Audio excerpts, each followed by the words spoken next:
세르반테스 원작의 세비야의 건달들 4부작 마지막 시간입니다.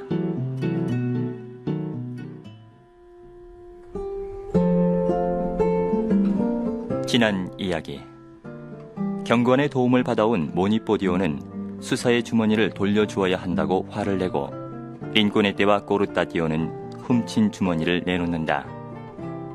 점심 식사 때 창녀 까리아르따와 기둥서방 레폴리도에 의해 한바탕 소동이 벌어진다.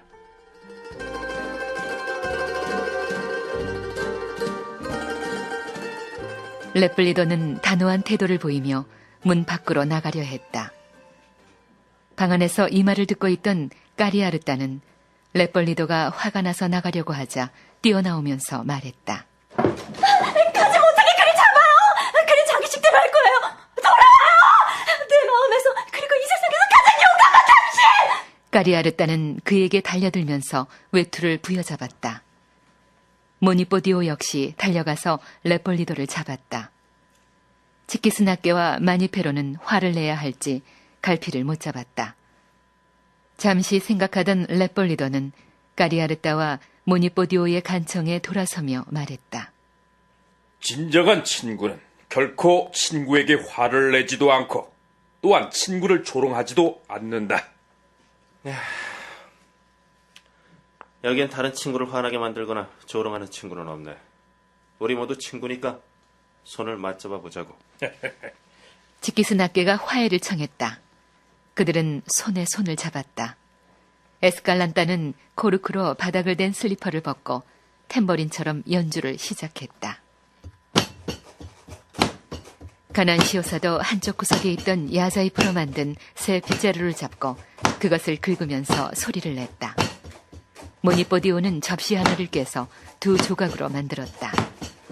그릇들을 손가락 사이에 끼고 가볍게 마주치자 슬리퍼와 빗자루 악기에 장단을 맞추는 소리가 났다.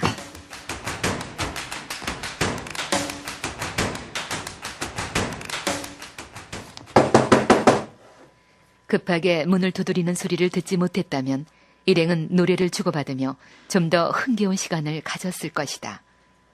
누구인가 보려고 모니포디오가 문 쪽으로 나갔다 들어와서는 말했다.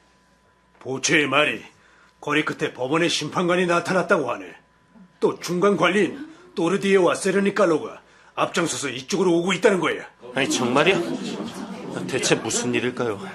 흥겨운 장단과 노랫가락이 졸지에 무거운 침묵으로 바뀌었다. 모두들 옥상과 지붕으로 오르면서 이쪽 저쪽으로 사라졌다. 갑작스런 총소리나 천둥소리에 놀란 비둘기들도 이렇게까지 우왕좌왕하지는 않을 것이다. 두 신참내기 소년들은 무엇을 해야 할지 몰랐고 갑작스럽게 닥친 폭풍이 어서 끝나기를 기다리면서 그대로 서 있었다. 심판관이 어떤 의심스러운 행동이나 거동도 보이지 않고 그냥 지나쳤어요. 그래도 소동은 그치지 않았다. 보초가 모니포디오에게 보고를 하는 중에 평상복을 입은 한 젊은 신사가 문 앞에 이르렀다. 모니포디오 씨, 아유, 어쩐 일이십니까? 어서 안으로 들어오십시오. 모니포디오는 얼른 그를 안으로 모셨다. 그리고 치키스나케와 마니페로 그리고 레폴리도 외의 나머지 사람들은 아무도 내려오지 말라고 명령했다. 링꼬네 떼와 꼬르따디오는 정원에 머물러 있었기 때문에 방금 온 신사와 모니포디오가 나눈 모든 대화를 들을 수 있었다. 내가 부탁했던 일 말이요. 대체 왜 그렇게 엉터리로 한 거요? 아직 보고를 받지 못해서 일의 결과가 어떻게 됐는지 모르고 있었습니다. 그 일을 맡았던 당사자를 불러서 좀 더 자세한 상황을 들어보는 게 좋겠습니다. 그때 치키스나케가 내려왔고 모니포디오는 14번의 칼자국을 내라고 맡겼던 일이 완결됐는지를 물었다. 사거리 상인에 관한 일 말입니까? 그래요! 바로 그 일 말이요! 어제 저녁 그의 집 앞에서 그를 기다렸죠. 그리고 집에 온 그에게 접근해서 얼굴부터 확인했습니다. 근데 얼굴이 너무 작았어요. 14번의 칼자국을 내는 게 거의 불가능할 만큼 작은 얼굴이었습니다. 결국 당신은 그에게 본때를 보여주라는 내 부탁을 실행하지 않았단 말이오. 한 줌밖에 안 되는 그 작은 얼굴에 차마 칼자국을 낼 수가 없었거든요. 그렇지만 본보기로 그의 하인인 마부에게 칼자국을 냈어. 확신하건대 충분히 위협적인 일이 됐을 거예요. 하인에게 14번의 칼자국을 내기보단 주인에게 7번의 칼자국을 냈더라면, 어쨌든 결과적으로 약속을 이행하지 못한 거요. 그러니 착수금으로 줬던 32가도를 한 푼도 빼지 않고 되돌려 줘야겠어.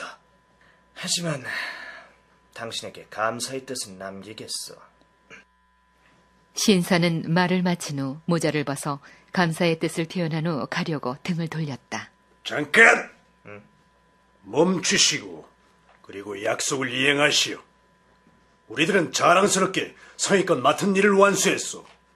따라서 22가도를 더 내시오. 그 돈을 주지 않는다면 당신은 여기서 결코 나갈 수 없소. 주인에게 해야 할 걸 하인에게 해놓고 약속을 지켰다는 거예요. 당신에게 봉사한 사람과 친구들을 사소한 일에 몰아넣지 말고 내 충고를 받아들여 일한 대가를 지불하시오. 굳이 주인의 얼굴에 칼자국을 남기고 싶다면 이번엔 틀림없이 그렇게 해드리리다. 그렇다면 얼마든지 일한 만큼 지불하겠어. 기독교인으로서 그가 하는 일에 믿음을 가지고 걱정하지 마시오. 치키스나케가 적절하게 그 일을 처리할 겁니다. 좋소. 그렇다면 그와 같은 확신과 약속으로 지불하지 않은 22가도와 앞으로 내기로 한 칼자국에 지불할 42가도의 담보로 이 목걸이를 받으시오. 1000레알은 될 거요. 그리고 이 일을 마무리 지으시오. 무엇보다도 먼저 14번의 칼자국이 났는가 직접 이 두 눈으로 똑똑히 확인해 볼 것이오. 신사는 작은 고리들로 이어진 목걸이를 모니뽀디오에게 주었다. 모니뽀디오는 만족해하며 그 목걸이를 받았다. 자, 일이 잘 처리될 수 있도록 신경 써주시오. 치키스나케, 자네가 이 일을 맡도록 하게. 알겠습니다. 오늘 밤 안으로 해치우겠습니다. 신사는 만족해하며 돌아갔다.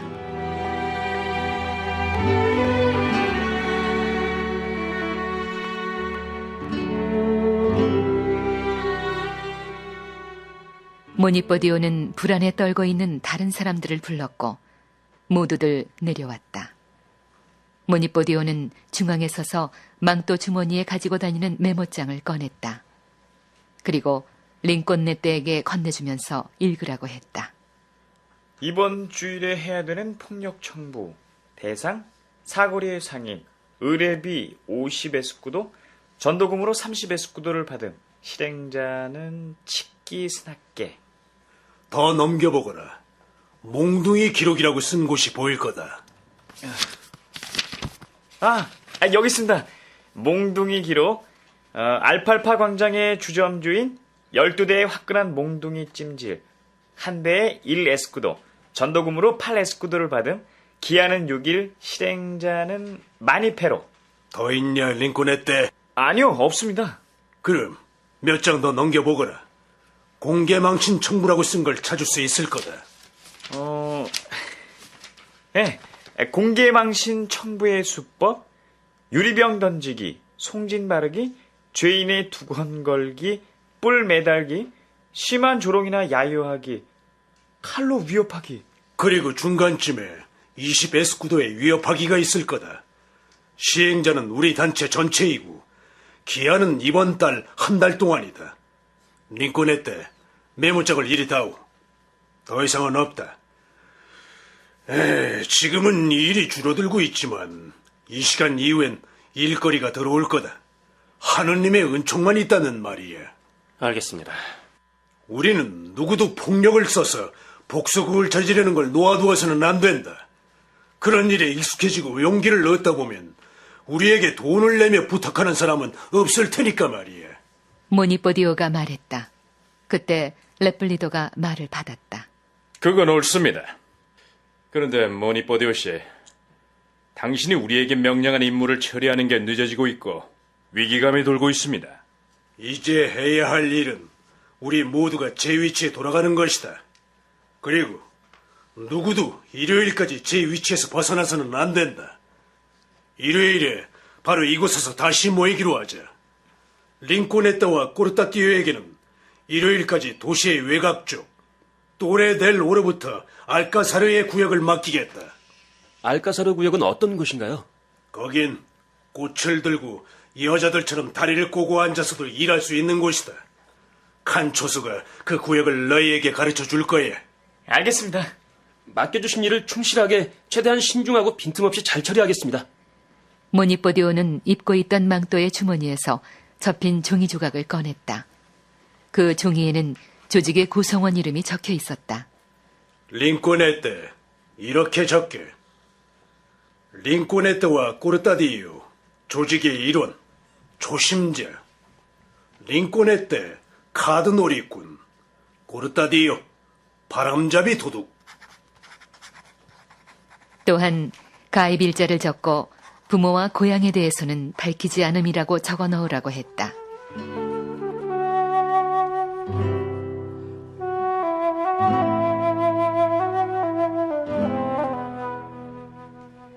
늙은 염탐꾼 중에 한 명이 들어와 말했다. 그라다스 거리에서 말라가 출신의 로비오를 만났습니다. 그는 자신의 기술이 향상됐다고 했습니다. 그래서 깨끗한 카드를 가지고 귀신의 돈이라도 뺏을 수 있다고 말했어요. 그래. 그런데 우리들에게 냉대를 받아와서 그런지 우리 조직에 가입해서 충성을 하겠다고 말하지 않던데요. 그렇지만 제가 보기엔 일요일엔 틀림없이 기어들어 올 겁니다. 루비오는 카드놀이에 있어서 유일무이한 재주를 가진 놈이기에 항상 내 곁에 있었다. 그 일을 하는데 최고의 손재주를 가졌기 때문이야. 어느 일이나 최고의 전문가가 되기 위해서는 훌륭한 기술이 있어야 되는 법이지. 딘돈레스 거리에 있는 객주집에서 성직자 옷을 입은 후디오도 만났습니다. 페루에서 온 2명의 벼락부자들이 그 집에 머물고 있다는 정보가 있어서 계속 그곳에 머물렀다고 했습니다. 비록 적은 판돈이라도 그들과 게임만 시작할 수 있다면 많은 돈을 벌 수 있을 거라고 합니다. 후디오 또한 뛰어난 도둑이고 대단한 지식을 갖고 있는 녀석이야. 새로운 소식이 더 있나? 더 이상 새로운 소식은 없습니다. 그러면 좋은 시간이 되길 바라네. 그리고 너희들도 적은 돈이지만 이걸 받고 일요일 모임에 아무도 빠지지 마라. 모니포디오는 이렇게 말하고 40레알가량을 모두에게 골고루 나눠주었다. 모두들 그에게 감사를 표시했다. 나 역시 술 광주리를 계산하고 송진 바르기 임무를 수행하기 위해 나가야 한다. 링코네테, 꼬르타디오. 예. 너희들에게 하느님의 축복이 언제나 함께하길 빈다. 고맙습니다. 모니포디오는 그들과 작별했다.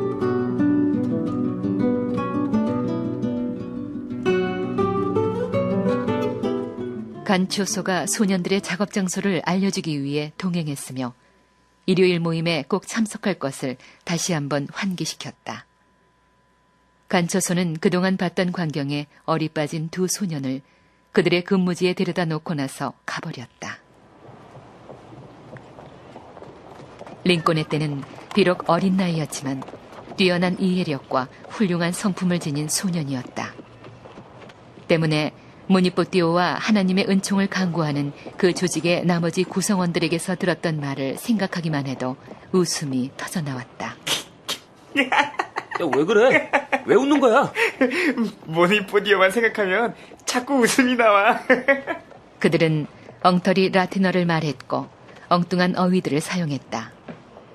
모니포디오는 기도를 통해서라는 말을 기물을 통해서라고 했으며 훔친 것의 객출을 각출이라고 말했다.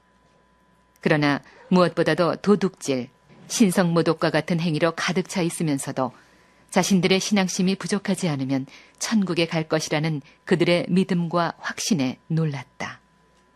삐뽀다 노인의 선행도 마찬가지야. 훔친 광주리를 집에 보관해주고 난 다음에 성화 앞에 촛불을 놓는 행위로 천국에 갈 거라고 생각하고 있잖아.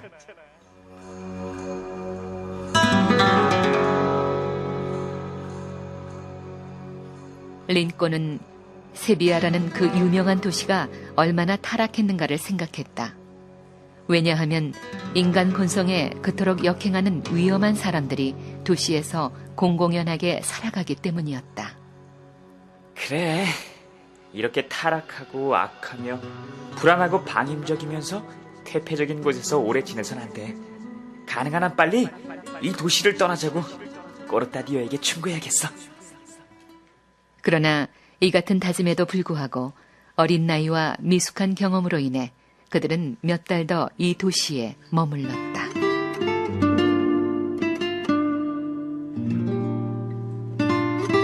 그 몇 달 동안 책 몇 권은 좋게 쓸만한 일들이 끊임없이 그들에게 일어났다.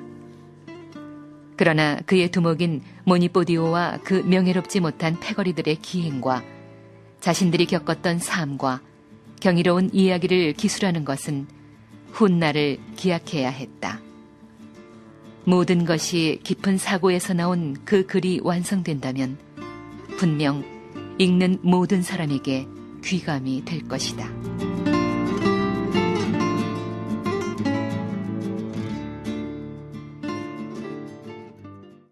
세르반테스 원작의 세비야의 건달들 마지막 회를 마칩니다.